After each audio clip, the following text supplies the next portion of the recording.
তো বন্ধুরা, এই পর্যায়ে আমি এই মাংসের চুলাটা বন্ধ করে দেব। বন্ধ করে আমি একটা প্যান এখানে বসিয়ে নিয়েছি। তো এটা আমি নাসিফ তৈরি করব। আপনারা দেখতে থাকুন কিভাবে আমি নাসিফ বানাই। তো প্রথমে আমি তেল দিয়ে নেব প্রয়োজন মতো। তো তেল দেওয়ার পরে আমি এগুলি ধুয়ে নিয়েছি। তো এগুলো আমি এখন এটার মধ্যে দিয়ে দেবো। তো আপনার এখানে আমি মাংসের মধ্যে যা যা দিয়েছিলাম আপনারা দেখতে পেলেন। তো সেই সেম উপকরণগুলি দেব, বাট এখন একটু কমিয়ে কমিয়ে দেবো অল্প অল্প করে। তো আপনারা দেখতে পাচ্ছেন আমি এখানে প্রথমে আস্ত জিরা দিয়েছি, তারপরে শুকনো লেবু দিয়েছি, লবঙ্গ দিয়েছি, এলাচি দিয়েছি, তারপরে একটু অল্প করে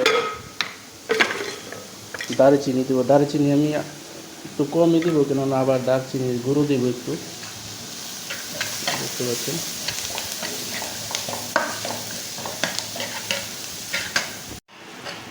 তো বন্ধুরা, এবার পেঁয়াজগুলি হালকা একটু লাল হয়ে আসলে তো আমি এখানে এখন একটু ঘি অ্যাড করে দেবো, এই যে দেখতে পাচ্ছেন।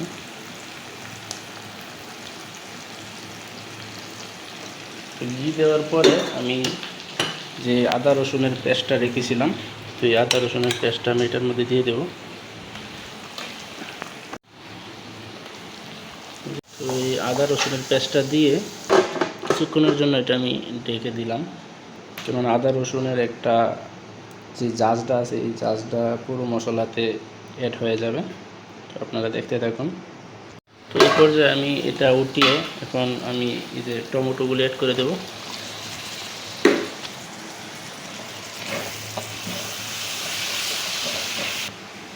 তো যদি মনে করেন যে একটু লেগে যাচ্ছে, তাহলে যে এই মাংসের যেই অবশিষ্ট ঝোলগুলো আছে এটার মধ্যে দিয়ে দেবেন। তো এক্সট্রা কোনো পানি অ্যাড করার প্রয়োজন নেই। এই মাংসের ঝোলটা দিয়ে অল্প অল্প দিয়ে আমি নাড়া দেব, যেন নিচে লেগে না যায়। তো বন্ধুরা, এখানে আমি সর্বশেষ বেগুনগুলি দিয়ে দিলাম।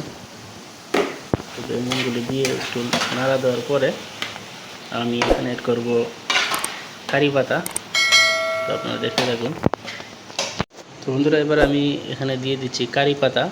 তো কারি পাতা দেওয়ার পরে আমি এখানে অ্যাড করব এই যে এলাচির গুঁড়ো, তারপরে গোলমরিচের গুঁড়ো, তারপরে অল্প একটু লাল মরিচ, তারপরে এই যে দারচিনির গুঁড়ো দিয়ে দেবো আমি। তো আপনারা দেখতে থাকুন।